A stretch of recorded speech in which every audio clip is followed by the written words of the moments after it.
Dare to enter Crow's Quill's books, where tales of forgotten realms and fearless souls come alive. Today's journey, Raven's Prophecy. The Elder Trials, chapters 19 to 20, by Mark and James Lindsay. Will you uncover the truth hidden in the shadows? Chapter 19. The other two teams emerged 20 minutes later, with Erik's team just a couple of minutes in front. Lord Asolf, taking his coin, with clear contempt in his eyes. They joined Astrid and her team in the wagon. Astrid noted their dazed mental states, none able to recall exactly what had occurred beneath the ruins of the city. Astrid received a hero's welcome at home. Her father seemed more impressed with the sword that she had managed to retrieve than the trial itself.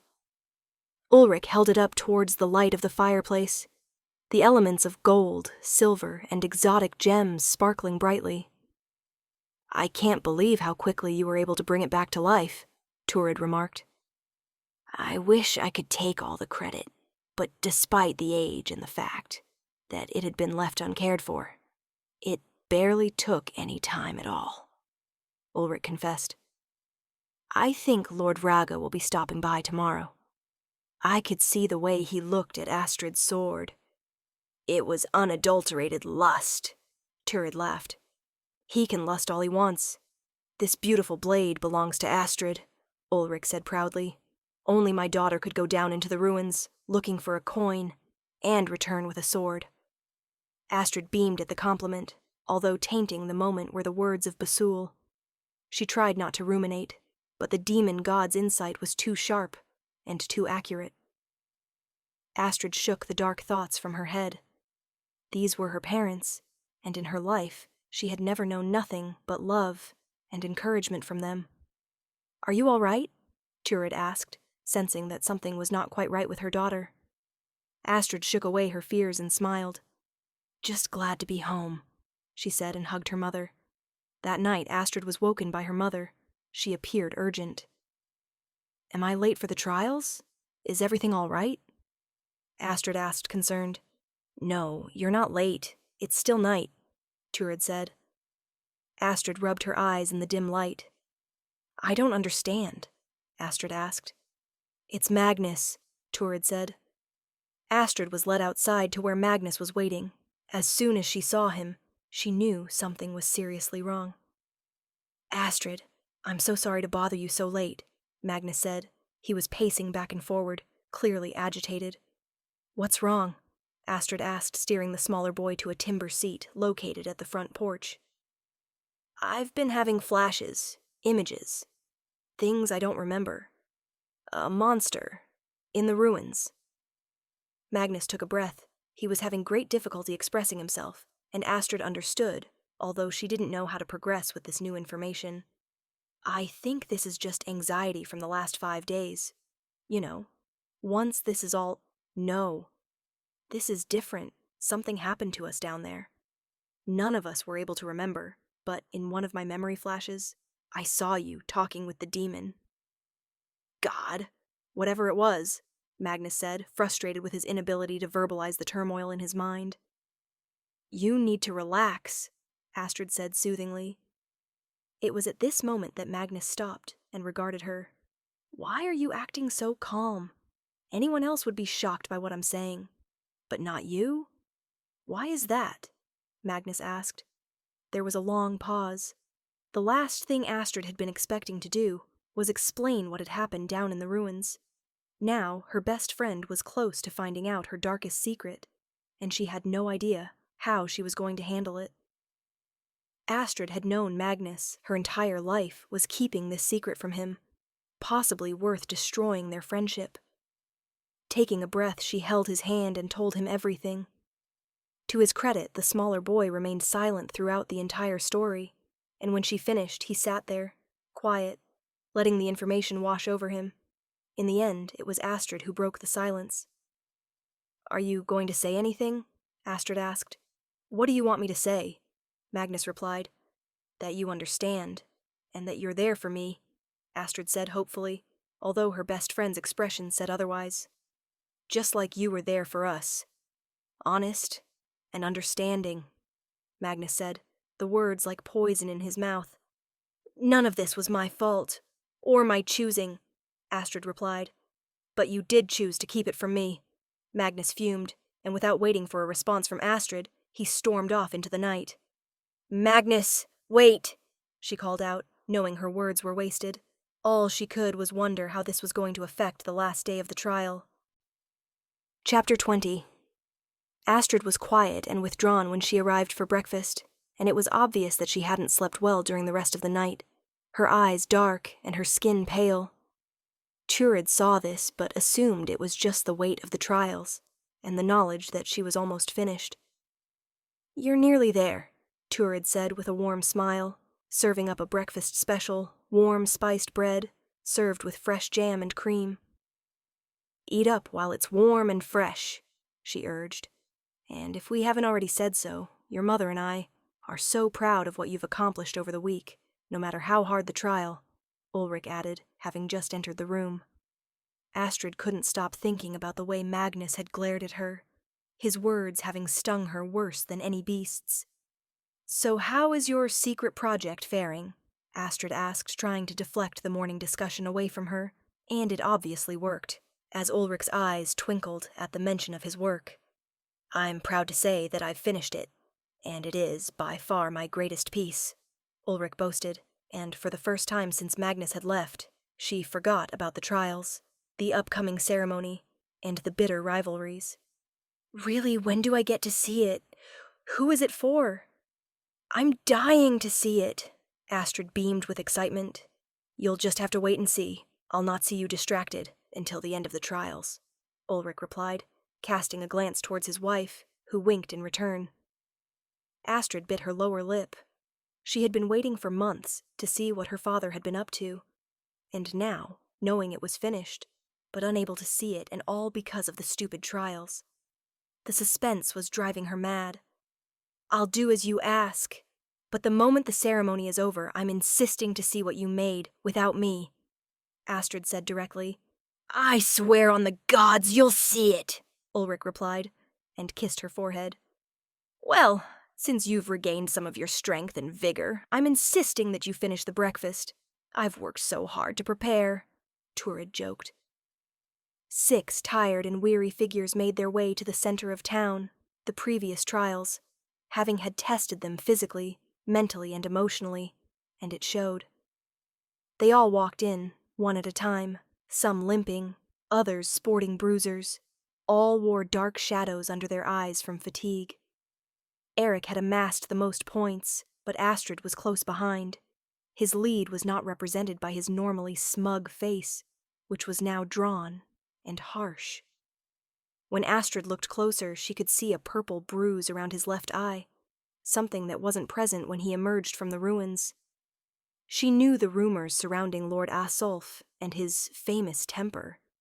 It didn't take a scholar to realize that the Lord of War was displeased with his son's performance during the trials.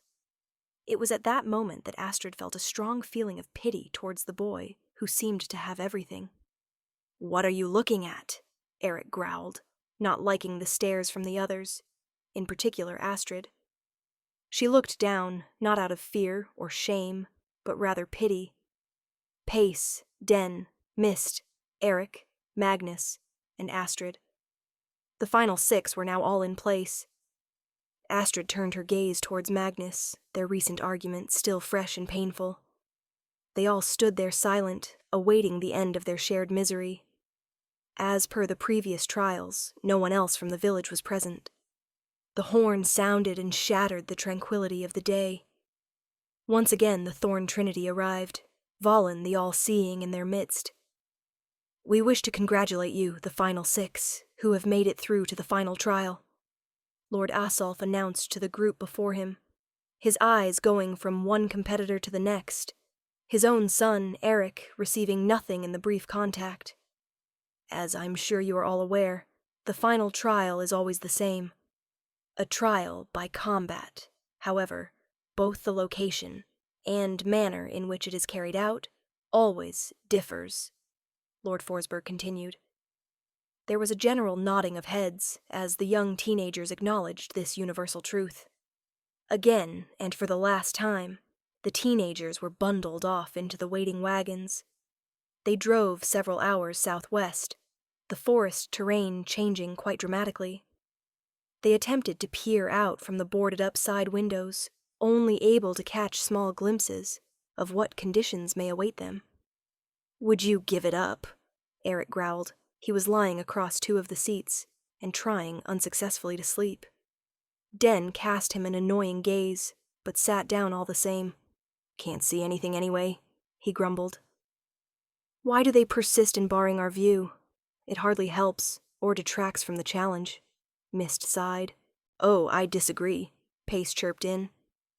"How so?" Den asked. "There have been many occasions over the years when a competitor had gained an understanding about a trial and was able to formulate a plan of attack. Although I really don't think the Trinity care about that, after all. If someone is that strong mentally to gain an advantage, purely by seeing where they are, then they deserve to win the trials," Pace said. "Is that what your father told you?" Erik said through closed eyes. Pace ignored the jibe. "I think it has to do more with what happened 23 years ago," Pace said, pausing for dramatic effect. "What happened 23 years ago?" Astrid asked, her curiosity piqued. Pace smiled that someone had taken the bait, realizing that his audience was now intrigued. Even Erik was sitting up, waiting to hear more. "Has anyone ever heard the name Ronog Lang?" Pace asked. Everyone shook their heads. "Of course you haven't, because after the trials, his family packed up and moved south. They were farmers," Pace said. "Farmers," Erik sneered. "Ronog was a small boy, who, as it turned out, was quite the scholar. When he wasn't toiling the fields with his father, he was reading about the legends and stories of the past. Apparently he loved stories about ogres and orcs. By all accounts he would pester Valen, and anyone else that had any experiences or encounters with the beasts. So, when he was participating in the trials, he was thrilled to discover that they were headed towards the Giant's playground," Pace said, relishing his story. "So, this Ronog had heard the stories about the playground?" Mist said. "Absolutely. He knew full well that the area was crawling with ogres and trolls. But instead of being scared, he was excited," Pace said. "Why the hell would he be excited? Those things will rip the arms off a man, and pick their teeth with the bones," Den interjected with a disgusted shake of his head. "Couldn't agree more, but Ronog didn't think like you or I. He was too excited at the prospect of seeing one up close." "And do what? Get squished like an overripe strawberry?" Mist asked, and made a face of disgust. "As I said earlier, Ronog had done his research, and believed that he could get close to the creatures that inhabited the Giant's playground," Pace said. "How?" Magnus asked. "Ronog's research suggested that they were susceptible to high piercing sounds," Pace replied. "Like a woman's scream? I doubt that's true after all. Wouldn't that be enough to keep the creatures at bay?" Mist suggested. "The sounds that Ronog was thinking about were so high that they were beyond the scope of human ears. So loud that only certain animals could hear them," Pace said. "How would he accomplish such a thing?" Astrid asked. "He experimented for months with whistles, carving them from all manner of wood, blowing them endlessly, and annoying everyone within the village, until one day he found the desired pitch he had been searching for," Pace said. "Did it work?" Den asked. "With the dogs in the village?" "Yes. Did it work on the orcs and trolls?" "No," Pace said bluntly. The faces of everyone that were listening insinuated that they were dying to hear what happened next. "So, they were sent out on the trial. It was something like the one we did on the Cliffs of Madness, where they had to retrieve some item and bring it back. During their outing, Ronog came face to face with the creatures from his stories, and when they approached, he produced the whistle that he had been experimenting with, and after he blew the timber object, it produced the ear-splitting noise." "What happened?" Den asked, his eyes wide in anticipation. Pace smiled. By all accounts, he stood before a giant cave troll. It stared down, stunned and curious, at the lack of fear from the small boy. Ronog, confident in his research, held up the hand-carved flute, and without thinking twice, blew with all his might. There was no sound from the whistle, but there was a reaction from the cave troll. It clasped both hands over its large pointed ears and roared in pain. But instead of running away, it glared down angrily and scooped the unsuspecting boy up with one powerful hand and swallowed the farmer's boy whole. It didn't even think twice, Pace said. He was swallowed whole? Mist asked. Whole, Pace agreed. Didn't even have to chew. Nothing was ever found. Erik scowled. So, if nothing was ever found, then how does anyone really know what happened? Erik asked. There was silence as the flushed-cheeked Pace fumed over Erik's interrogation. Well, obviously there was a witness, but the point I'm trying to make is that because of Ronog's death, they have tried to eliminate any possibility that a competitor would try and do anything stupid or reckless, Pace added. Can you smell that? Astrid said, breaking the tension within the cart. What are you bleating about? Erik said, annoyed. Can't you smell it? It's like brimstone, or something, Astrid said, her face screwed up in disgust. I can smell it too, Magnus agreed. What is it? Mist asked. Den sighed and rubbed his eyes wearily. I know where we are, Den said, although his enlightenment appeared to be causing him more concern than peace of mind. Well, don't keep it to yourself, idiot, Erik growled. Mirkwood Forest, Den announced. That's lunacy, Mist cried. I agree. There's no way they would take us there. No way, Magnus added. I think that what the Trinity will put us through is limitless, Erik said, his eyes narrowed. Nightshade Forest was one thing, but Mirkwood. Mist's voice trailed off. Why does it smell so bad? Magnus asked. It's the lake that resides at its center. It contains a heavy concentration of sulfur in the water. Den was quick to reply. Mist now nodded. Of course. I heard that its waters have great healing properties, Mist added. That is, of course, if you can survive the Leviathan that resides there too, Erik said. More nods from the others. You're being very quiet. Normally, we can't shut you up, Erik sneered. Astrid didn't reply immediately. Instead, she appeared deep in thought. I'm sure, like a lot of you, I have followed the Elder Trials my entire life. One, because like every other citizen of Greytree, I would one day be participating in it, but also because of the amazing stories of courage and daring that were performed by many of the people we live with. But what, Astrid? Magnus asked. It's no secret that over the course of the Elder Trials, they have become more intense and dangerous with each passing year. But let's be clear, nothing on the scale of danger and intensity has ever been committed to the competitors, Astrid emphasized. I really don't know what you're getting at, Mist asked. What do we really know about the Elder Trials? Astrid said. They were put in place as a rite of passage for children to become adults, Den said. Then later, the placing ceremony was introduced by Volan's predecessor, Magnus added. But why? Astrid asked.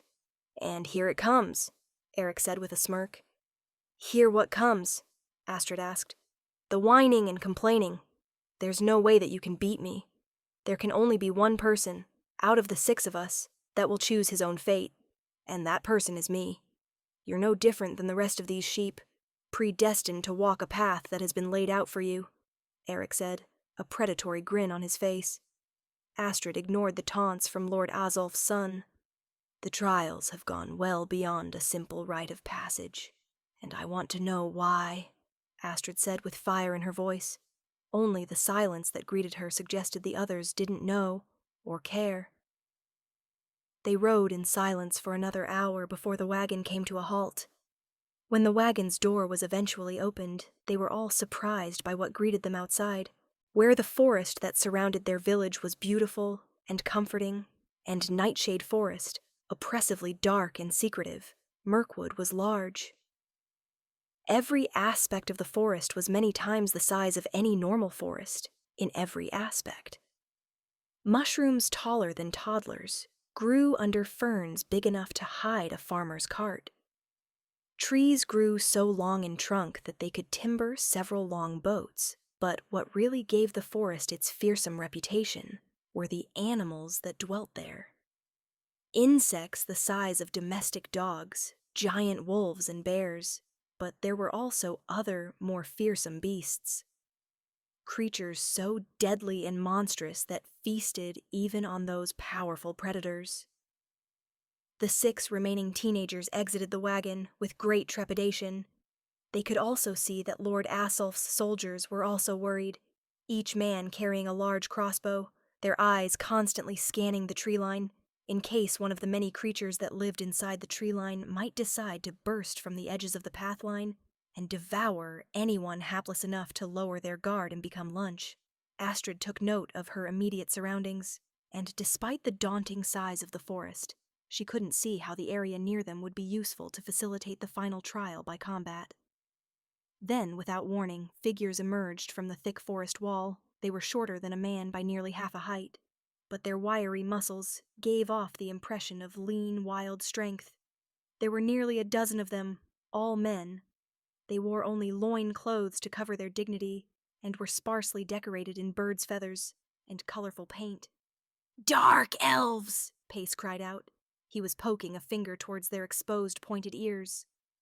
The new arrivals drew their short but deadly daggers and hissed as they took up a defensive posture. "No, it's okay, Lord Ragged declared, trying to present a subservient posture.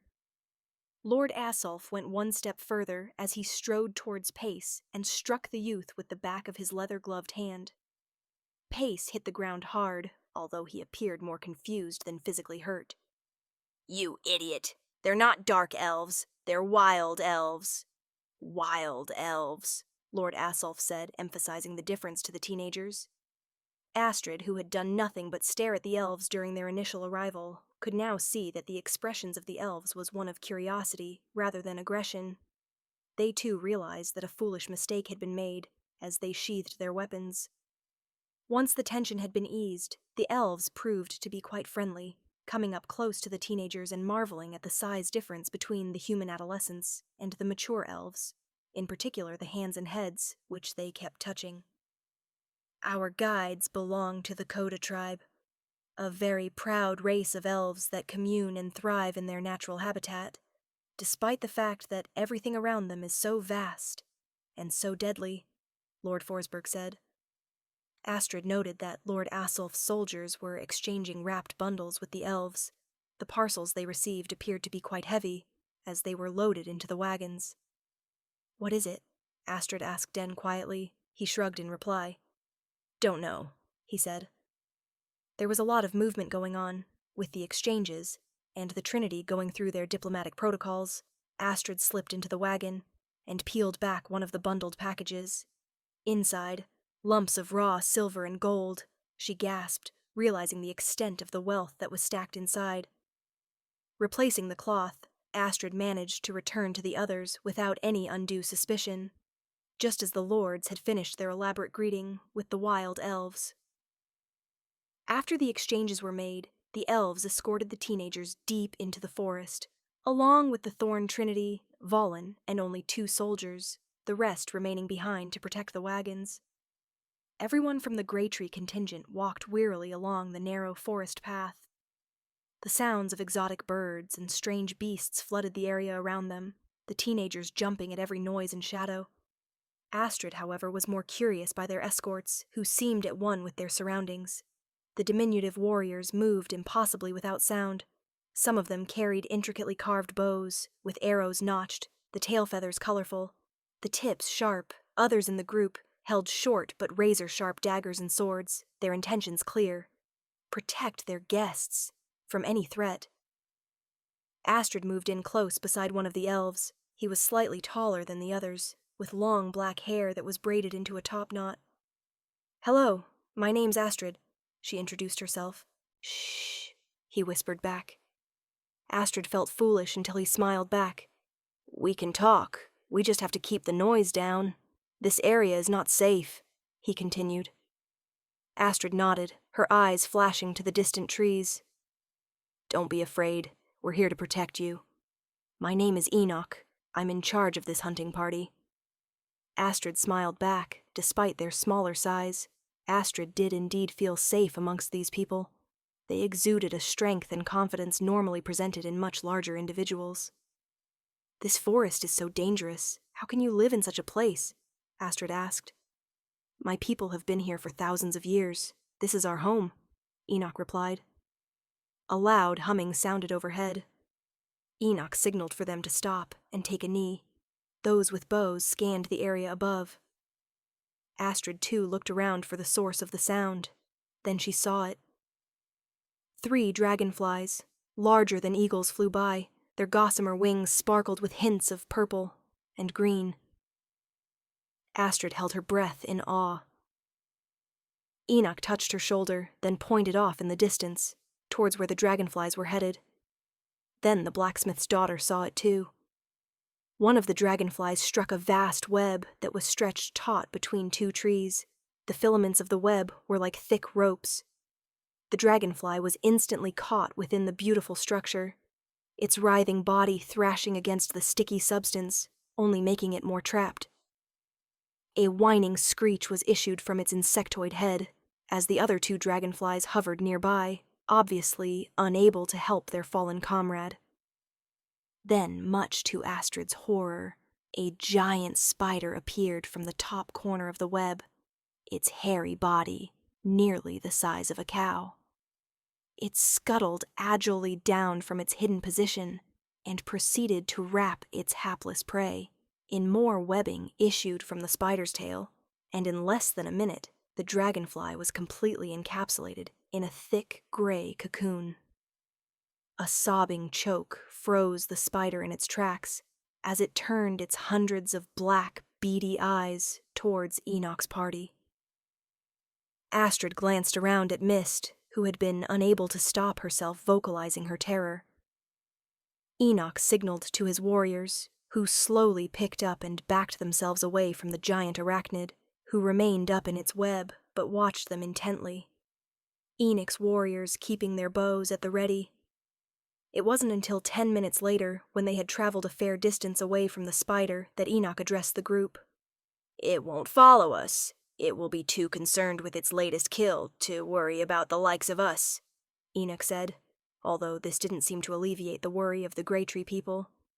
"Besides, we've arrived home," Enoch announced. Astrid glanced around their immediate vicinity, but only saw more of the same forest they had been traveling through thus far.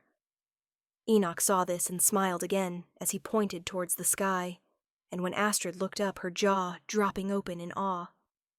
Nestled up high in the treetops was an interlocking network of structures linked together by rope bridges and walkways. Astrid could see light and movement as wild elves went about their daily goings. Enoch brought his closed hands towards his lips and blew. The sound that issued forth was like that of a forest bird. Unsure of what he was doing, all was revealed when a half-dozen timber and rope ladders were lowered down to their position. Enoch instructed them to climb.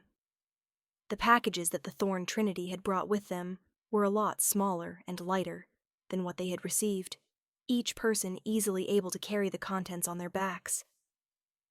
Astrid pondered the contents as she slowly made her way up. Astrid was one of the last to ascend, several of the wild elves helping the blacksmith's daughter to her feet. It took her a minute to catch her breath, the climb proving harder than she would have thought, but when she finally stood up and looked around, Astrid was stunned. Despite their smaller size and primitive appearance, the wild elves had managed to build a magnificent city amongst the treetops, timber homes, markets, and halls, intricately carved with runes and images depicting their long and proud history. Structures were interwoven into the very branches of the tree, most of which were thicker and wider than any road Astrid had traveled upon. Astrid guessed that the accomplished building of each building and house must have taken hundreds of years, as there appeared to be no forced method in which they could have melded the two together. Astrid, along with the others in her group, marveled at the commitment and foresight that pushed generations of people into creating where they now stood, not to mention the fact that every living thing within the forest viewed them as food, only made what she now saw seem all the more impossible. Interconnecting everything was vast networks of heavy timber and thick rope bridges, some narrow, most wide enough to fit 4 people abreast. Hundreds of elves could be seen moving back and forth, going about their daily lives. Some stopped to see who the visitors were, but most went about their own business. Astrid was amazed some of the inventions they had managed to produce, interconnecting tubes that collected water from the leaves above and transported it to natural reservoirs within the tree, the water available to all the community via a dozen taps protruding from the tree's trunk. There was also vast gardens that grew vertically up the sides of the trees, each plant nestled in a small made cavity. Thousands of plants of various crops were tended to by farmers that traversed the vertical fields with ropes and harnesses. "This is insane," Den said aloud, echoing the thoughts of all the teenagers. Even Erik was impressed. Only the Thorn Trinity seemed unsurprised. Enoch led them up a series of walkways until they arrived at an open hall.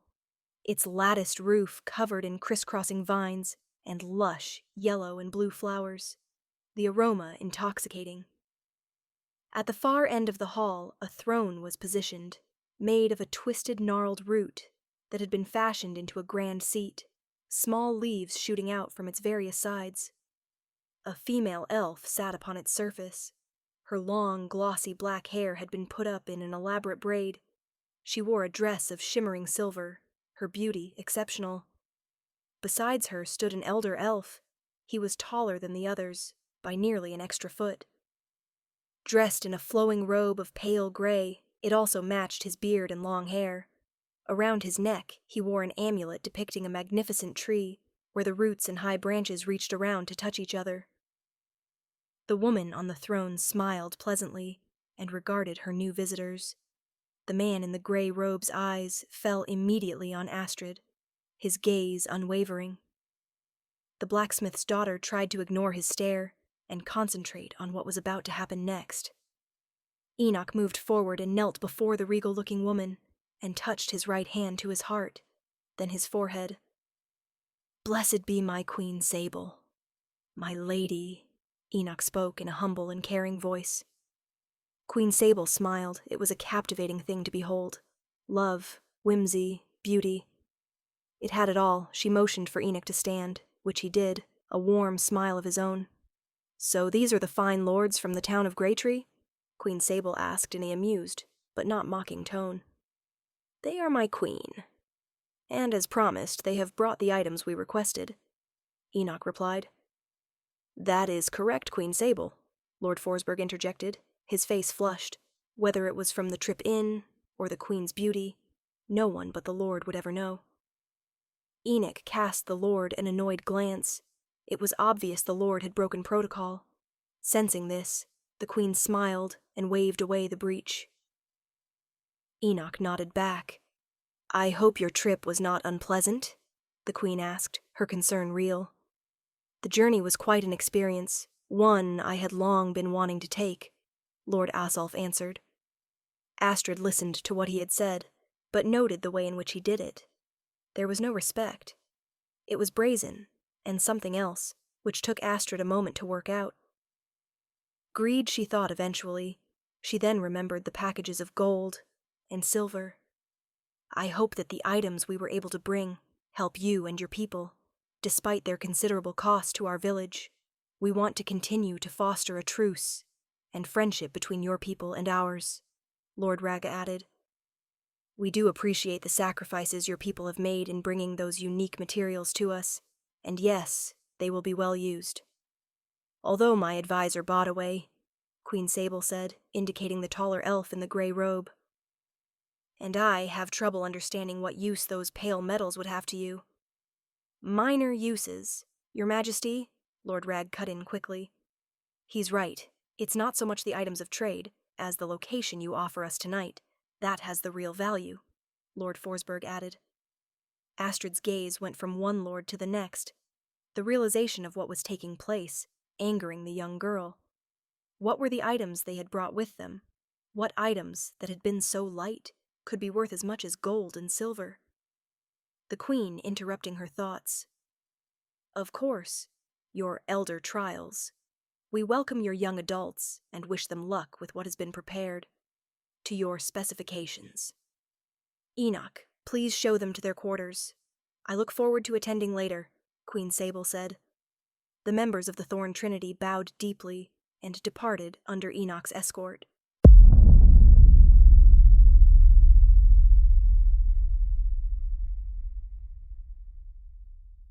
That seals today's tale in shadows. We hope Raven's prophecy, The Elder Trials, has drawn you deeper into its enigma. Return soon to Crow's Quill's books, where the next chapter awaits, whispering secrets yet untold.